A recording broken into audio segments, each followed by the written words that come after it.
Conversa Bem Viver.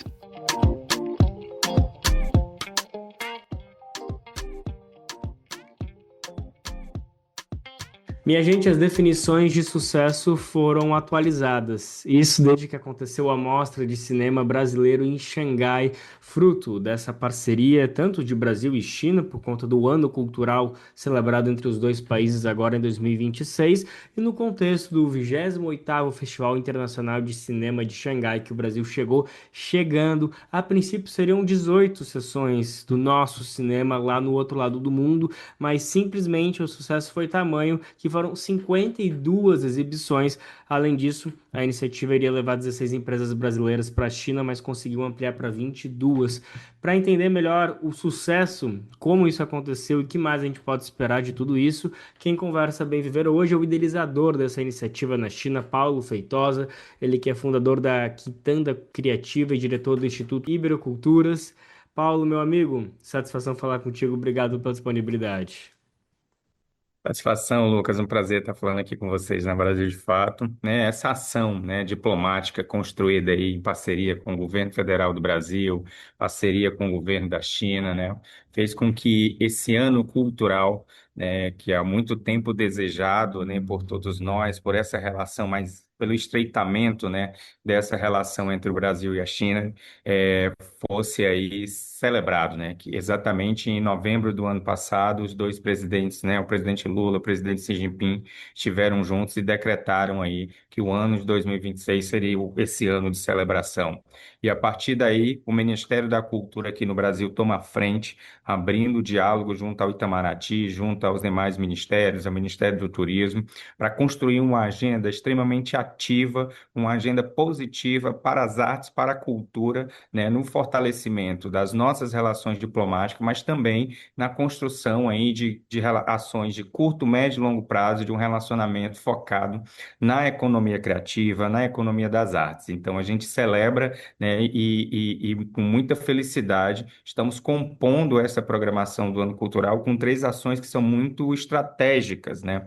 Essas ações foram desenvolvidas e alinhadas, né, em parceria com o Ministério da Cultura, por meio da Secretaria de Audiovisual, coordenado pela secretária Joelma e toda a equipe ali da SAVE, né, que vem já ao longo desses anos construindo um desenho de uma política pública para o fortalecimento do audiovisual brasileiro e como uma das estratégias de fortalecimento e sustentabilidade, essa agenda de internacionalização e projeção do cinema brasileiro. E é aí que a gente entra, né? É nesse lugar de uma agenda de internacionalização, de projeção do cinema brasileiro, celebrando esse encontro Brasil-China, que já vinha sendo ali, né, ao longo desses últimos 4 anos, dos últimos 3 anos, né, desenhado, com participações, com algumas pequenas comitivas, algumas pequenas delegações participando de algumas ações pontuais, o próprio Ministério da Cultura, a própria secretária Joelma já esteve presente em algumas ações, abrindo o caminho para que, de fato, a gente chegasse aí, como nós, de fato, como você falou, chegando, né, no Festival Internacional de Cinema de Xangai, que é uma das maiores plataformas de cinema e TV da Ásia, né? Nós tivemos a felicidade de apresentar uma mostra especial esse ano, celebrando esse encontro do Brasil e da China, uma mostra especial com foco no Brasil, com 9 filmes exibidos, com 52 exibições, né, gerando uma audiência para esse público local, para esse público formador de opinião. Para além disso, tivemos 3 filmes na mostra competitiva, desses quais 2 tiveram indicações dessa premiação, que isso também foi uma grande felicidade aí desse reconhecimento da produção audiovisual brasileira. E, paralelo a isso, nós tivemos presentes no mercado de cinema e TV, que acontece em conjunto com o Festival de Cinema, com uma delegação de mais ou menos 45 players do mercado. Aí, isso foram 22 empresas, né, sendo 12 empresas e 10 instituições ali de representativas do setor audiovisual, né? Uma delegação que participa, estivemos, foi a maior participação, a maior delegação até hoje da América Latina dentro do festival. Então, de fato, tivemos um stand com uma presença e um fluxo muito ativo, né, do público, dos empresários, dos players do audiovisual asiáticos e os demais países que tiveram compondo essa programação. Então, tivemos um grande diálogo, de fato. O Brasil conseguiu se posicionar esse ano, né, dentro desse festival e dentro desse mercado, que ele é um mercado que irradia ali, que expande, né, a sua atuação para a Ásia, e nós conseguimos aí ter uma participação de bastante êxito, né, com essa mostra especial e com essa delegação, e com essa comitiva de empresários e produtores e distribuidores que participaram do mercado de audiovisual, cinema e TV de Xangai. Ao todo, a nossa comitiva aí entre gestores, empresários, artistas, foi uma comitiva de 90 pessoas, assim, a maior comitiva, né, até então, né, de abertura de mercado para o audiovisual brasileiro na Ásia. Nossa, impressionante. Os números eles vão se somando, a gente vai até perdendo a noção do impacto. Realmente, como eu Sim. comecei a entrevista dizendo, as definições de sucesso foram atualizadas porque o impacto foi gigante. Mas para além de tudo isso, o que eu queria ouvir um pouquinho, daqui a pouco a gente já discute mais dessa mobilização e o que mais deve vir de tudo, do fruto de toda essa parceria, mas eu queria ouvir um pouquinho mais de questões subjetivas da percepção do público chinês sobre o cinema brasileiro. As salas ficaram lotadas, né, a ponto de aumentar o número de sessões, porque tem muito brasileiro na China que foi ou realmente o público chinês, o público raiz, as pessoas mesmo nativas da China também ficaram curiosas e foram para a sala de cinema ver das nossas produções. Lucas, eu acho que esse que não é subjetivo, mas nem tanto. Esse é o nosso maior ganho dessa missão como um todo. Na verdade, eu acho que esse é o maior ganho de qualquer missão que tem como foco a apresentação de uma cultura, a abertura de um mercado para um segmento, né, de uma cultura, que é a audiência local, né? Eu acho que essa para a gente foi a grande felicidade, uma das grandes felicidades, mas uma das grandes é, acertos, assim. E não foi por acaso, na verdade, esse desenho ele faz parte de uma estratégia, assim. Eu acho que quando a gente dialoga com o festival, a necessidade de ter uma mostra especial para o Brasil, né? Para o público chinês, para o público de Xangai, e também aproveitando o festival como uma plataforma ali de formadores de opinião, de jornalistas, o nosso maior interesse nessa ação da Mostra Focus Brasil era, de fato, dialogar com a audiência local. Era exatamente entender e perceber qual é a impressão do público chinês sobre o cinema brasileiro. E isso, para a gente, foi muito importante, né, para que seja desenhado aí o futuro. E nessa primeira impressão, a gente traz aí informações e dados muito importantes e precisos, né? É isso, tínhamos 18 exibições previstas. Ao decorrer da aproximação do festival, a própria direção do festival disse: olha, a gente está tendo uma grande procura pelas salas para os ingressos dos filmes brasileiros, a gente tem a oportunidade de aumentar essas exibições. É possível? A gente, não, é impossível. É possível, se já nossa intenção é exatamente essa, fazer com que o maior número seja visto. E respondendo uma outra parte da sua pergunta, não, nossa audiência foi basicamente nula do público brasileiro. O público brasileiro na China, ele é muito restrito, diferente de outros países da Ásia, o próprio Japão, que tem uma população de brasileiros vivendo bastante significativa lá, a China ainda tem poucos brasileiros e eles são muito pulverizados, assim, no sentido, se descentralizam muito entre as cidades que é em um país continental. Então, o nosso público, 95% do nosso público foi o público chinês. Então, quando a gente olhava uma sala de 400 lugares com 300, 250 pessoas assistindo um filme, que é a média de uma sala, de uma lotação para esse perfil de sala, no que diz respeito a um festival, né? Assim, quando considera uma taxa de sucesso, em que a gente tem 95% do público chinês, para a gente é a grande conquista. E o mais importante ainda, esse público permanecer na sala com filmes legendados, traduzidos e legendados, e ficar para o debate. Os debates foi esse nosso grande termômetro, porque geralmente você fica no filme, você assiste, o festival tem essa prática, né? Fica ali o debatedor, o curador. Poucos são o público comum que se interessa de ficar nesse debate mais ali técnico, né? E para nossa surpresa, em todas as exibições, e isso é uma característica cultural do chinês, quando ele vai para um festival uma das grandes intenções dele é ficar para o final para comentar os filmes. Então, assim, a gente ficou surpreso quando a gente estava na exibição de um dos filmes, eu vou lembrar o nome agora, é quando a gente vê. Termina o filme, monta-se ali o set para fazer o debate. A plateia não levantou ninguém, assim, ficam todos ali. Aí a gente ficou meio assim, será que esperaram o filme terminar? Entenderam que o filme terminou, terminou a legenda, terminou tudo aí. A gente conversando com a produtora do festival, disse, não, agora eles vão ficar para o debate. E a participação e a interação muito importante. E pontos muito interessantes no que diz respeito aí sim às subjetividades, né, que não são tão subjetivas, que é todas as perguntas, elas fugiam do aspecto técnico do filme. Eles não estavam ali para debater como um curador, eles estavam ali para debater como espectador que estavam conhecendo uma cultura. Então, as perguntas orbitavam sempre neste ambiente. Então, isso gera para a gente um indicador, né, um indicativo de que sim, existe um interesse real sobre os chineses, sobre a cultura brasileira, sobre esse diálogo com a cultura brasileira. Então, uma curadoria, né? E aí a equipe de curadoria da SAV montou um panorama que de fato apresenta, né, apresentou a produção brasileira, recortes clássicos, recortes de tempos diferentes do Brasil, de um Brasil mais contemporâneo, o Brasil de agora, né, de um Brasil de filmes clássicos que trazem um cenário de um Brasil da década de 70, da década de 80, da década de 90. Então eles puderam experienciar e conhecer várias faces, várias leituras culturais do Brasil. Então isso foi muito importante. E eu acho que aí é o grande legado de, sim, nós temos ali uma possível audiência para o cinema brasileiro, sim, nós temos ali uma possível audiência interessada na cultura brasileira. Nossa, que prazeroso, que empolgante te ouvir falar sobre tudo isso, Paulo. E deixa eu aproveitar então para falar um pouco dos filmes que estiveram lá durante o festival, para causar bastante inveja no público brasileiro, porque tem alguns filmes que ainda não estrearam aqui no Brasil que tá todo Sim. mundo ansioso para ver. Um deles é Papaya, uma animação muito bonita, muito interessante da Priscila Kellen. Também teve Coração das Trevas, de Rogério Nunes.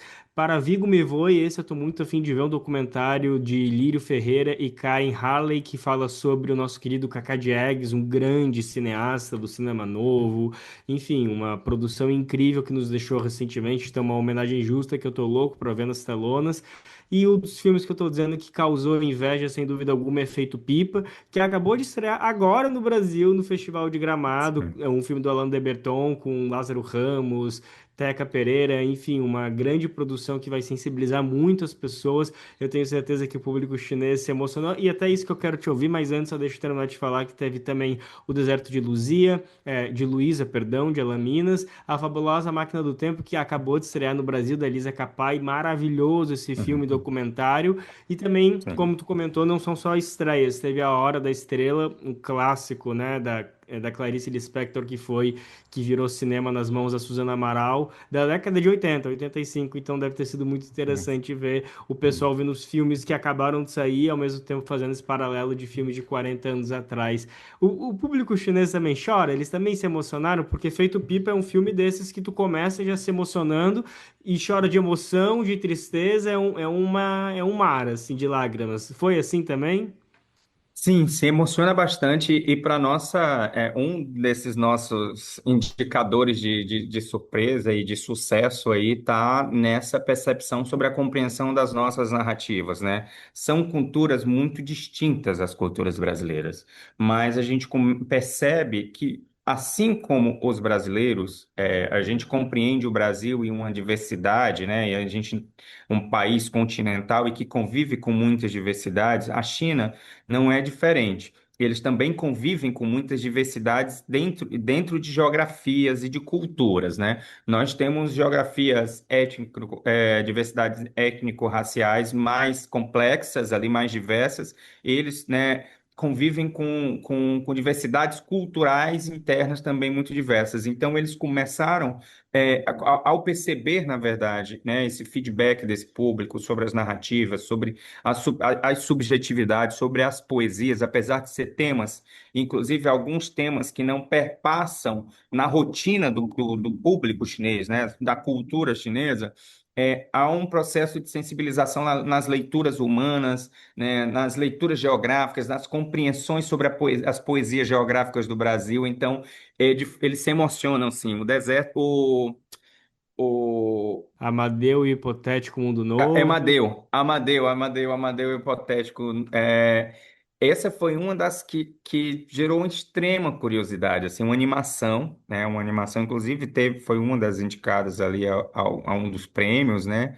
De animação, assim. O Amadeu foi um dos filmes que mais teve audiência e reverberou ali sobre ele, sobre esses processos de descoberta, né? Desse Brasil. Então, isso foi muito legal, assim, de entender que essa animação, e aí tem um código, né? Esse código da animação também é um código muito presente na rotina deles, muito presente para eles, e isso fez, as nossas animações de fato tiveram destaques ali na adesão do público chinês. Maravilha. Paulo, agora para encerrar nossa entrevista, quero ouvir de ti as perspectivas. O que que fica de saldo daqui para frente? Não é inédito, o cinema brasileiro está na China. Eu lembro que, por exemplo, ainda estou aqui para trazer um exemplo super recente. Uhum, Estreou na China com salas lotadíssimas. A gente tem um uhum, correspondente na China que cobriu e foi um uhum, fenômeno. Então já existe sim essa ponte. O uhum, festival ajudou, mas não é inédito. uhum, Mas eu quero te uhum. ouvir o que que ficou de saldo, se a gente deve ter mais filmes brasileiros chegando com frequência na China, ou se o foco é manter os festivais. E aí, depois que tu responde isso, eu quero te ouvir sobre os filmes chineses no Brasil. Mas vamos por parte. Primeiro falando disso que a gente está dizendo, do filme brasileiro na China. O que que a gente deve esperar daqui para frente? Então, a gente ainda tem a mostra, né? Como eu falei, foram três estratégias aí estruturantes para esse primeiro bloco de ações, né, do ano cultural. A participação no festival com a Mostra Focus Brasil, focada ali na audiência do público de Xangai, né, essa audiência dos formadores de opinião que vivem esse ambiente festival. Nós tivemos a plataforma Brasil de Audiovisual, que era focada no mercado, focado na distribuição, na difusão, que eu acho que isso responde parte da sua pergunta de futuro, né? De fato, não é inédita a exibição do filme brasileiro, assim, a gente estou aqui estreou em mais de 10 mil salas, né, na China. Foi a primeira estreia em escala de distribuição, mas ainda são muito sazonais ali, muito pontuais esse processo. Eu acho que a estratégia do mercado, a nossa participação dos nossos players, do nosso distribuidor de mercado é exatamente essa, foi exatamente essa. Como é que a gente cria rotina nesse território? Não existe ali audiência sem rotina, é preciso ter frequência, é preciso que a gente esteja ali com permanência nessas salas. E isso é muito importante, porque o retorno, o feedback que a gente recebeu dos distribuidores é de abertura de diálogo concreta. Então, a médio e longo prazo, nós teremos mais filmes entrando no circuito chinês, né? E, por fim, a gente ainda entrega aí até o final do ano a Mostra Itinerante, que é o Festival de Cinema Brasileiro, que passa, né, que percorrerá 10 cidades na China, provocando também essa audiência local, né? Isso a curto prazo. E a médio prazo, essa reverberação aí desse fortalecimento. Agora, né, o Senado brasileiro assina um acordo de coprodução Brasil-China, que isso fortalece a médio e longo prazo também essa circulação e essa nossa permanência. Então, todas essas ações, elas são estratégicas para uma continuidade aí, para um relacionamento aí ao longo dos próximos anos. Tá bom. E agora sim, para encerrar, depois dessas boas notícias, como que tá a relação na mão oposta, né? Essa mão dupla? O cinema chinês, a gente deve esperar mais dele chegando no circuito comercial? Já tem uma mostra tradicional, promovida principalmente pela Universidade de Campinas, que chega anualmente, que é a mostra justamente de cinema chinês aqui em São Paulo, no SSP. Enfim, já existe esse diálogo, mas será que a gente pode ver ele disputando com os blockbusters, como a gente gosta de dizer, né, com aqueles filme pipoca? Será que a gente vai ter mais espaço do filme chinês nas salonas do país? Eu acho que, assim, do ponto de vista das negociações e dos processos que a gente vem acompanhando, que eu venho acompanhando em diálogo com o Ano Cultural, em diálogo com esses parceiros, sim, né, há acordos e negociações sendo fechados pelos grandes grupos de mídia chineses, nesse diálogo com empresas de comunicação brasileira, não só para as salas de cinemas, mas para as TVs, para os streams. Então, eu acho que essa presença será mais frequente, sim. As mostras, esse ano mesmo, né? Identificadas já pela Embaixada da China no Brasil, são mais de 10 mostras de cinema chinês acontecendo e que irão acontecer até o final do ano. A própria plataforma, em parceria, irá realizar com a Caixa Cultural, irá realizar uma mostra agora em dezembro de cinema chinês em parceria com o Festival Internacional de Cinema de Xangai. Então, nós estamos fazendo essa intermediação, mas a ideia é que esses acordos comerciais, esses acordos institucionais estão sendo afirmados contribua nessa via de mão dupla, né? Que de fato a presença da produção chinesa nas nossas salas de cinema sejam mais frequentes. E para isso, acordos vêm sendo encaminhados, acordos concretos vêm sendo encaminhados, e também o aumento dessas mostras pontuais e da participação em festivais brasileiros, que também aí geram oportunidade de exibição do filme chinês. As culturas são muito diferentes, sem dúvida alguma, Brasil e China. Não é à toa que somos de lados opostos do mundo, mas tem muitos pontos em comum. Tipo, nós dois, nossos dois públicos, nossos dois povos amam fazer cinema, ocupar salas de cinema, ver uma boa produção, seja brasileira, seja de outros países. Então, eu tenho certeza que essa parceria só vai fortalecer ainda mais essa relação cultural, econômica. Enfim, são muitas coisas que o cinema move.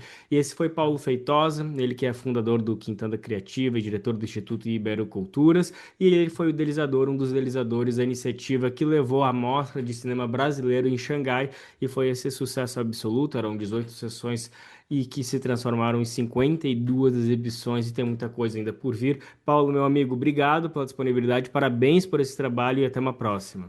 Obrigado, Lucas. Assim, a gente está muito feliz. Obrigado pela parceria na divulgação dessa ação que é tão importante. A gente contou aí com o Ministério da Cultura, com o patrocínio do BNDES. A gente não pode deixar de falar isso, assim, que tem apoiado a indústria do cinema brasileiro, a projeção dessa indústria, e fico muito feliz de estar compartilhando isso aqui com vocês. Conversa Bem Viver.